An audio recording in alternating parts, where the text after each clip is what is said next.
नाज़रीन गिरामी अस्सलामु अलैकुम वरहमतुल्लाहि वबरकातुह। मैं हूँ आपका मेज़बान अंसार अज़ीज़ नदवी और आप मेरे साथ देख रहे हैं सुपर प्राइम टाइम। नाज़रीन गिरामी, आज जुमा का दिन है और हमारे खुसूसी इस्लामी हीरोज़ के तारीख़ी प्रोग्राम में एक बार फिर आपका खैर मक़दम है। नाज़रीन, आज हम इस्लामी तारीख़ के एक और अज़ीम मर्द मुजाहिद व हुक्मरान सुल्तान महमूद गज़नवी के तज़किरे के साथ आपकी खिदमत में हाजिर हैं, जिन्हें फ़ातिह हिंद भी कहा जाता है। यमीनुद्दौला अबुल क़ासिम महमूद इब्ने सुबुक्तगीन अल-मारूफ़ महमूद गज़नवी पूरा नाम। सल्तनत गज़नविया के पहले आज़ाद हुक्मरान थे। उन्होंने 999 ईस्वी से 1030 तक हुकूमत की। उनकी मौत के वक्त उनकी सल्तनत एक वसीअ फ़ौजी सल्तनत में तब्दील हो चुकी थी, जो शिमाली मगरबी ईरान से लेकर बर्र सग़ीर में पंजाब तक, मावराउन नहर में ख़वारज़िम और मकरान तक फैली हुई थी। महमूद गज़नवी ने अपने पेशरो सामानियों के ब्यूरोक्रेटिक, सियासी, सकाफ़ती रिवाज को जारी रखा और शिमाली हिंदुस्तान में एक फ़ारसी रियासत कायम करने में कामयाबी हासिल की, जिसका दारुल हुकूमत गज़नी था, जो इस्लामी दुनिया के एक अहम सकाफ़ती, तिजारती और फ़िक्री मरकज़ के हैसियत से तैयार हुआ।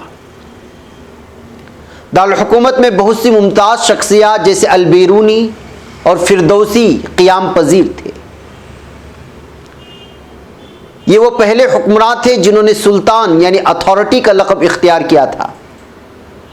उन्होंने अपनी ताकत के हद की निशान इस तरह की थी कि खिलाफत अब्बासिया के नज़रियाती राबते का तहफ़्फ़ुज़ किया। अपने इक़्तिदार के दौरान उन्होंने 17 बार बर्र सग़ीर यानी पाक व हिंद, जो बहुत बड़ा था उस वक्त में, दरियाए सिंध के मशरिक़ के कुछ हिस्सों पर हमला किया और ज़बरदस्त फतूहात हासिल की।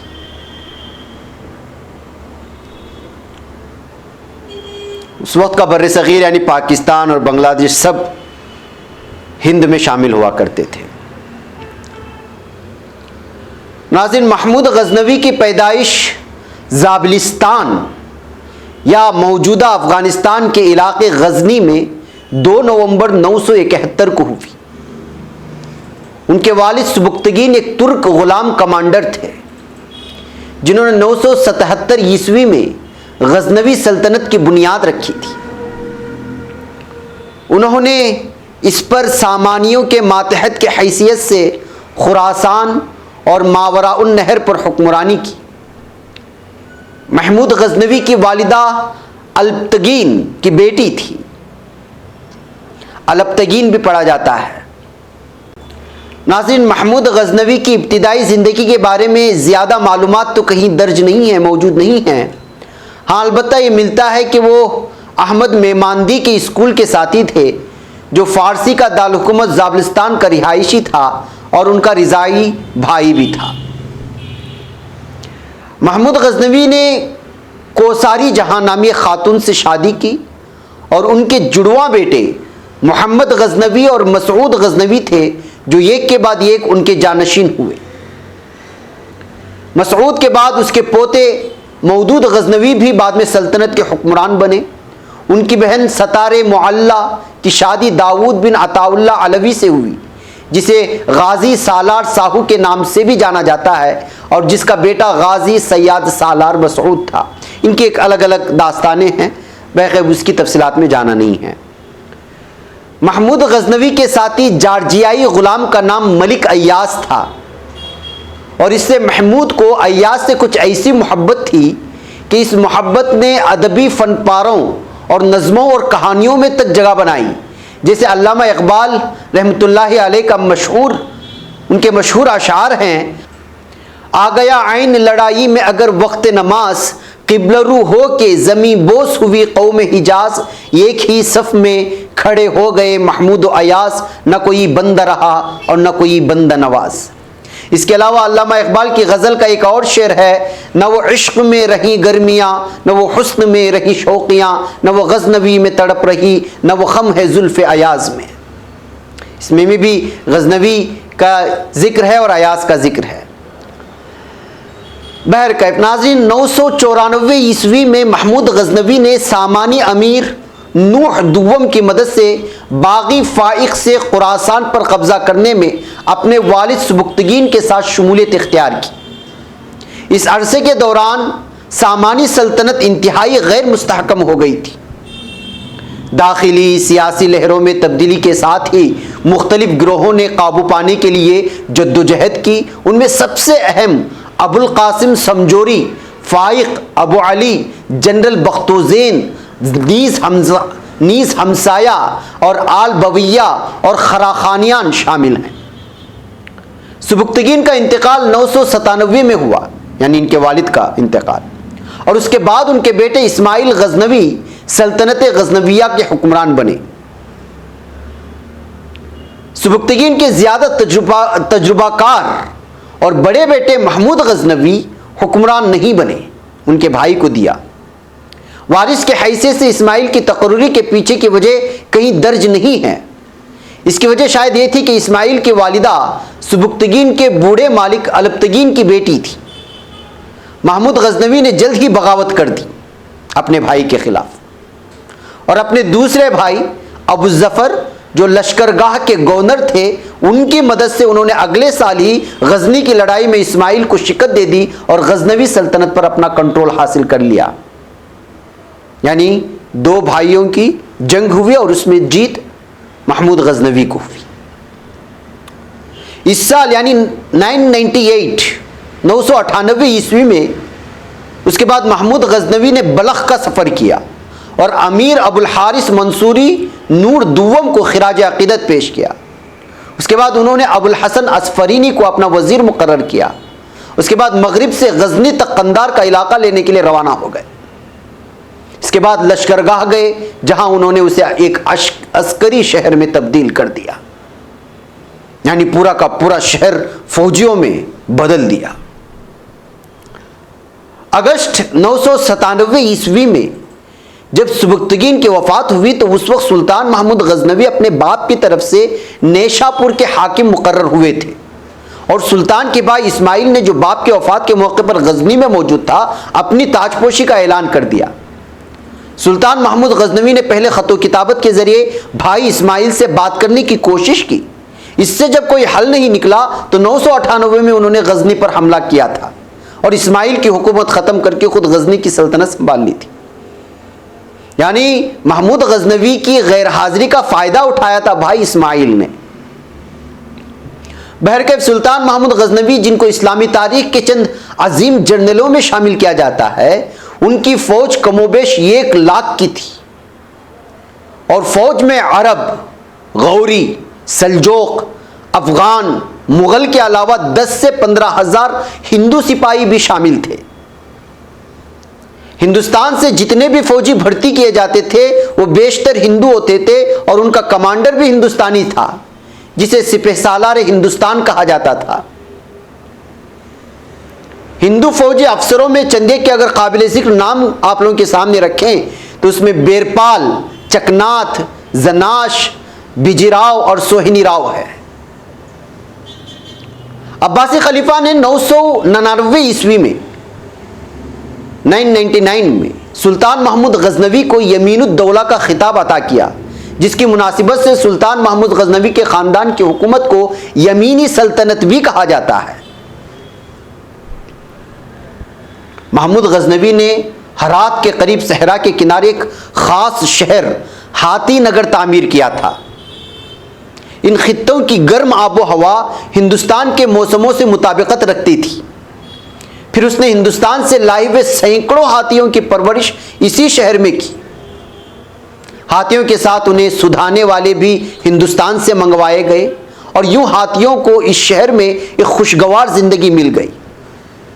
महमूद गजनवी हर बरस इन हाथियों की मदद से हिंदुस्तान पर हमला आवर होता और वापसी पर उन्हें गजनी के बजाय हरात के करीब इस हाथी नगर में वापस भेज देता, ताकि हाथियों को किसी तरह का मौसम की वजह से उनको तकलीफ ना हो।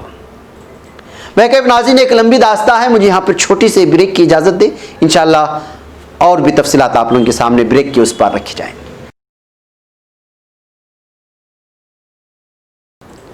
नाज़रीन गिरामी, इस्तक़बाल है सीधी बात के सुपर प्राइम टाइम में।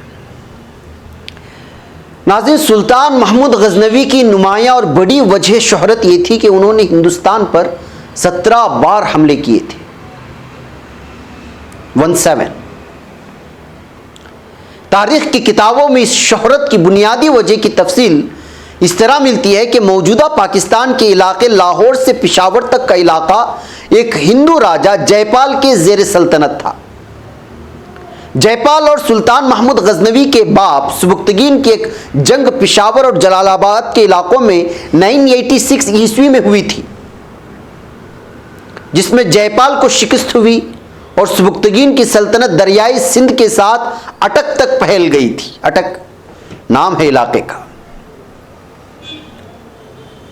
सुल्तान महमूद गजनवी ने हुकूमत संभालते पेशावर तक के इलाकों में छोटी छोटी मुहिम्मात करके अपनी सल्तनत को मजबूत किया, तो राजा जयपाल, जो कि पहले ही अपनी शिकस्त का बदला लेने को बेताब था, उसने एक बड़ा लश्कर तैयार किया और गजनी पर हमले के लिए निकल पड़ा। साल 1001 ईस्वी में पेशावर के करीब राजा जयपाल और सुल्तान महमूद गजनवी की फौजों का टकराव हुआ। राजा जयपाल को शिकस्त हुई और पूरे खानदान समेत गिरफ्तार कर लिया गया। मुज़ाकरात, गुफ्तगू और एक भारी तावान के इवज़ रिहाई के बाद जयपाल वापस लाहौर आया। चूंकि लड़ाई से पहले जयपाल अपने इर्द गिर्द के राजाओं से मदद लेकर गया था, इसलिए शिकस्त के बाद निहायत शर्मिंदगी की हालत में अपनी हुकूमत बेटे आनंदपाल के हवाले करके खुद लाहौर के एक दरवाजे के पुराने बरगद के दरख्त के पास एक बहुत बड़ी चिता जलाई और खुद ही जल करके उसमें मर गया। साल 1004 ईस्वी को सुल्तान महमूद गजनवी ने दूसरा हमला रियासत भिंडा, या फिर उसको उस वक्त भीरा कहा जाता था, उस पर किया, जो दरियाए सतलज के करीबी इलाकों पर मुश्तमिल थी, जिसका राजा बजीराव था या बाजीराव कहा जाता है। तीसरा हमला 1006 में मुल्तान के हाकिम अबुल फतह के खिलाफ किया, लेकिन रास्ते में ही दरियाई सिंध के किनारे जयपाल के बेटे आनंदपाल के साथ मुठभेड़ हो गई। सख्त जंग के बाद आनंदपाल को शिकस्त हुई और बाज़ रिवायात के मुताबिक वो कश्मीर में पनाह लेने के लिए भाग गया।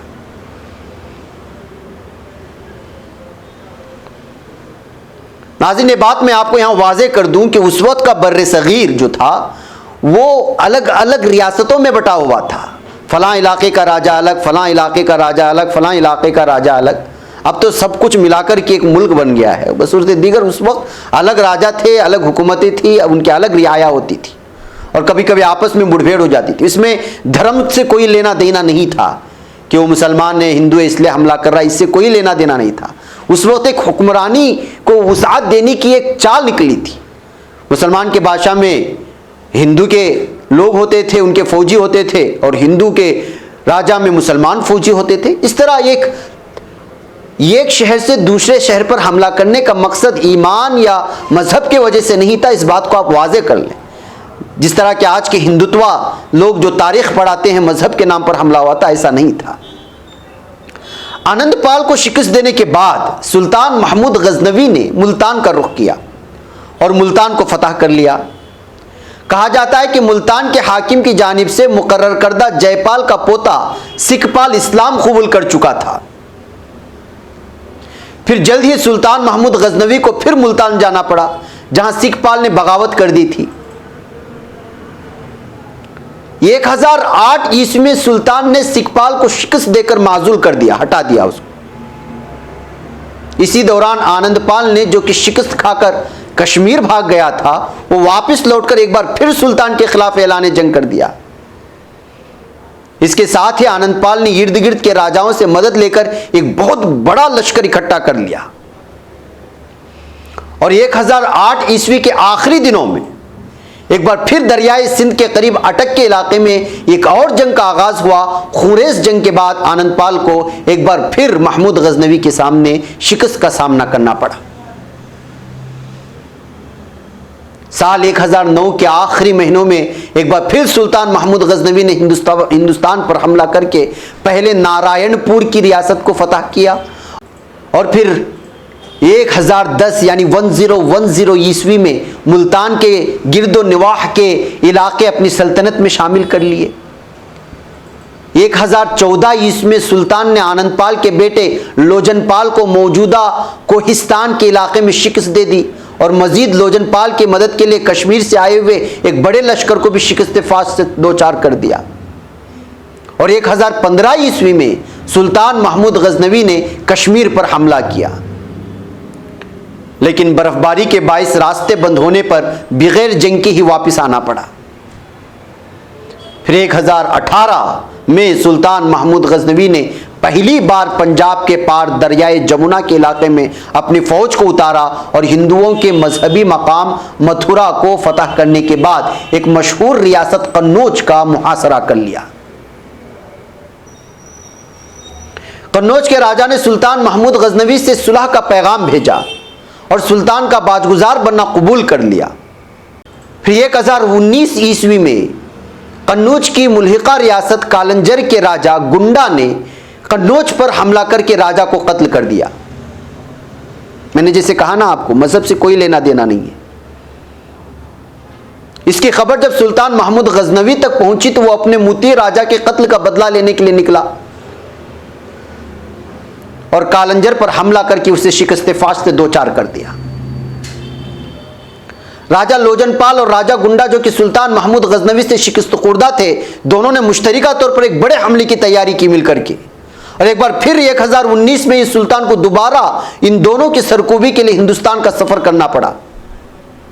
नतीजतन दोनों राजाओं को शिकस्त हुई और हिंदुस्तान से हिंदू शाही राज का खात्मा हो गया।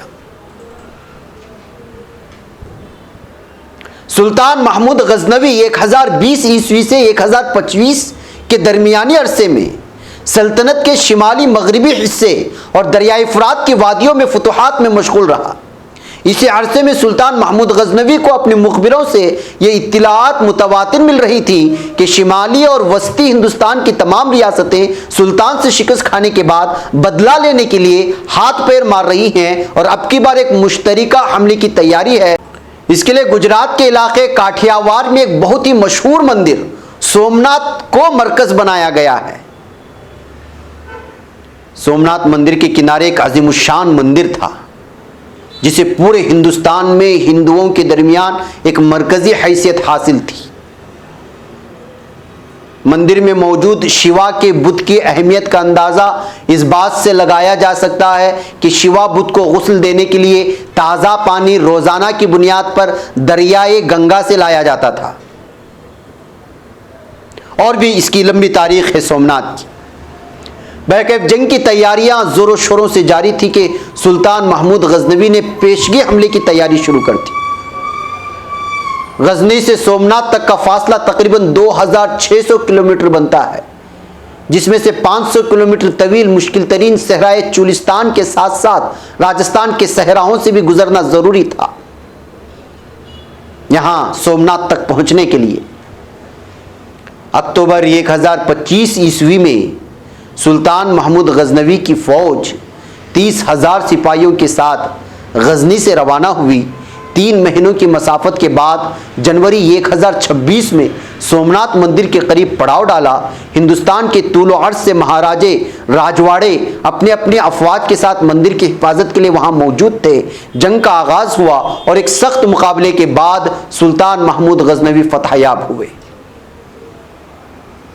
यही वो मशहूर जंग है जिसकी बिना पर बाज़ मुअर्रिखीन ने सुल्तान महमूद गजनवी की ज़ात को एक लुटेरा मशहूर करने में अहम किरदार अदा किया। सोमनाथ के बाद सुल्तान महमूद गजनवी की हिंदुस्तान पर आखिरी लड़ाई 1027 ईस्वी में हुई।